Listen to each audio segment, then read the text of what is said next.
Pencucian luka. Pencucian luka itu ada banyak tipenya. Ada yang perendaman, ada yang kompres, ada yang irigasi. Nah, kalau untuk luka lecet maka tidak perlu teman-teman melakukan proses yang namanya irigasi.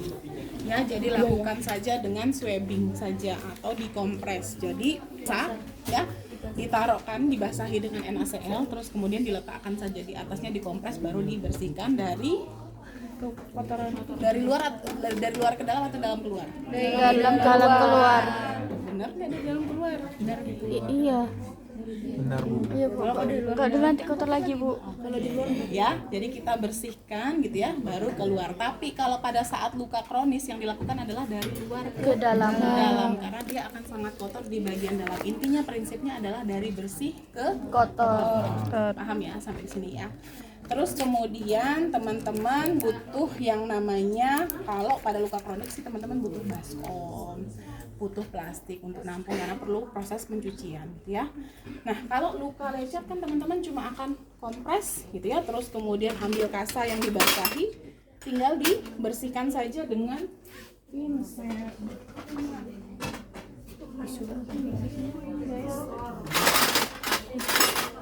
Ya, tinggal ambil kasa gitu ya, taruhkan kasa di sini ya, terus kemudian taruh kasa steril gitu ya. Terus kemudian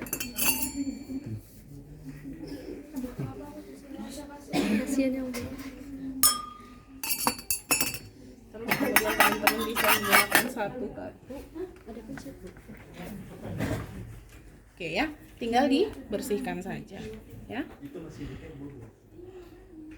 Ini jangan lupa pakai sarung tangan, biasanya lukanya luka. Ibu, kalau lukanya nggak terlalu besar gitu, Bu, nggak terlalu dalam, kalau tahan pakai alkohol boleh bersihkan? Nggak boleh pakai alkohol, nak. Oh, nggak boleh, Bu. Sekarang sudah tidak boleh pembersihan luka pakai alkohol karena dia korosif. Ya, jadi kalau seandainya nih ada besetan, jangan lupa pakai ini ya. Ada besetan di sini. Dia yang dilakukan hanya cuma membersihkan dari mana? Dalam ke luar. Ya, ambil lagi.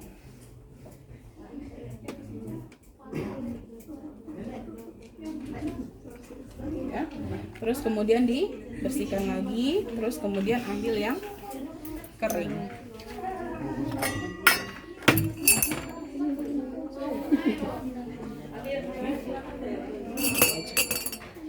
Ya, terus kering. Tinggal dikeringkan. Kalau seandainya pada saat mengeringkan ternyata ada pusnya ya teman-teman, kasa yang basah tadi silahkan diambil, terus kemudian kita pencet dari sampingnya. Nanah. Ya, dipencet, pencet, terus kemudian kita usap sekali usap. Bersihkan lagi dengan NaCl, baru kemudian kita keringkan dengan kasa kering, baru ditutup. Kalau dulu prinsipnya luka lecet itu tidak perlu ditutup, tapi ternyata sekarang malah bagusnya adalah ditutup karena kita butuh kelembapan itu untuk mengembalikan struktur kulitnya. Kalau tidak, dia akan menimbulkan yang namanya kropeng-kropeng dan bekas luka. Jadi dimaksimalkan untuk ditutup. Ya, kalau teman-teman melihatkan di SOP-nya teman-teman, perawatan luka lecet sudah tidak perlu ditutup, tinggal dibersihkan terus pulang gitu kan. Tetapi sekarang update ilmunya adalah pada saat teman-teman sudah membersihkan dan mengeringkan, tutup saja. Jadi tidak perlu dressing macam-macam, ya. Kalau luka itu adalah luka operasi, boleh menggunakan yang namanya sufratul atau tul. Ada nggak di sini?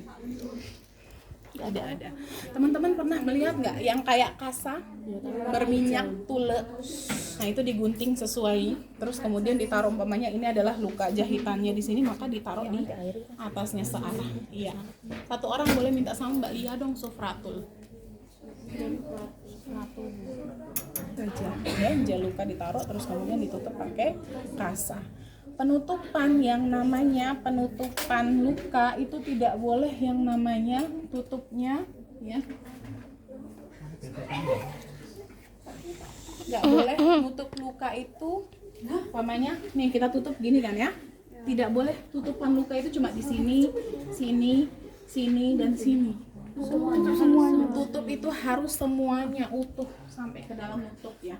Jadi harus sampai ke bawah sini tertutup. Ini yang kita kenal sebagai oklusif dressing. Kalau kita nggak tutup maka nanti kemungkinan dia akan masuknya udara sehingga kelembapan di dalamnya tidak terjaga. Proses penyembuhan lukanya juga jadi gitu ya. Jadi nutup itu harus benar-benar nutup sampai ke bawah. Nggak ada nih hipofiknya. Gitu ya. Nah nanti teman-teman itu saja saya rasa yang untuk perawatan luka, karena nanti Tuh, ini steril ya teman-teman. Jadi pada saat membuka ini tidak boleh megang ya. Jadi disesuaikan aja, kalau panjang lukanya segini gitu ya, gunting aja, terus kemudian dibuka lapisan luar dan dalamnya sampai ini udah nggak steril lagi. Nih.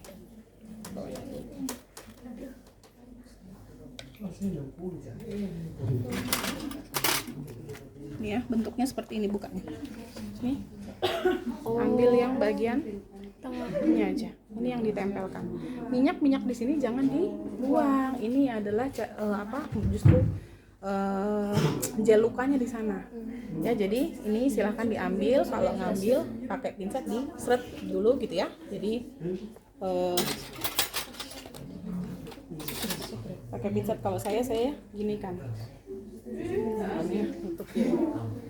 Tuh, ambil gitu ya. Terus kemudian pasang gitu ya.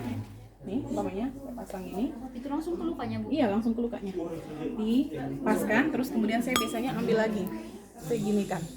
Ya, nanti terus kemudian ininya saya oleskan ke atas. Gitu. Terus kemudian tinggal ditutup pakai kasa. Nah, untuk perawatan luka kronis, nanti teman-teman akan melihat gambaran luka. Saya itu bingung ya mau mengajarkan karena belum pernah menunjukkan slide terkait luka kroniknya seperti apa. Tapi saya rasa teman-teman sudah pernah punya gambaran pada saat seminar luka gitu ya. Jadi nanti kalau kita melihat ada tampilan luka yang benar-benar hitam total, maka yang kita lakukan adalah yang namanya autolysis debridement. Jadi tidak boleh kita gunting-gunting walaupun pada pasien DM tuh kadang sudah tidak merasakan karena dia mengalami yang namanya nefropati. Saraf-sarafnya sudah mati sekitar situ sehingga tidak teraba.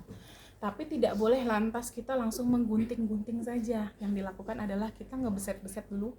Kayak gitu, kalau kita masak ikan, disayat dulu tipis-tipis, tapi tidak setebal kita nyayat ikan ya.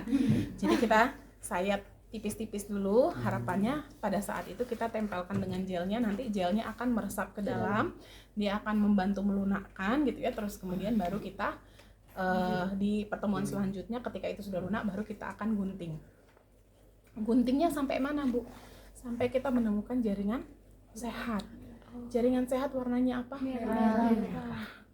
Ya, kita akan mencari yang merah-merah itu. Apakah kita dalam satu kali pengguntingan akan menggunting sampai dasar sampai kita menemukan warna merah? Karena kan itu kan kepuasan ya. Oh, kalau nggak merah nggak berhasil nih. Saya harus gunting sampai merah. Itu nggak boleh ya. Dalam proses perawatan luka kita tidak boleh memaksakan dan waktu perawatan luka itu maksimal cuma 2 jam. Kenapa 2 jam? Kalau lebih dari itu maka akan ada penyebaran dari kuman dan bakteri sekitar. Akhirnya lukanya bukan sembuh. Teman-teman lakukan debridement tapi malah yang terjadi adalah terjadinya infeksi. Ternyata infeksinya parah. Jadi tidak bisa cuma dengan pembersihan luka yang rutin tetapi juga butuh yang namanya antibiotik, kultur dan lain sebagainya. Ya. Itu yang perlu diwaspadai. Jadi kalau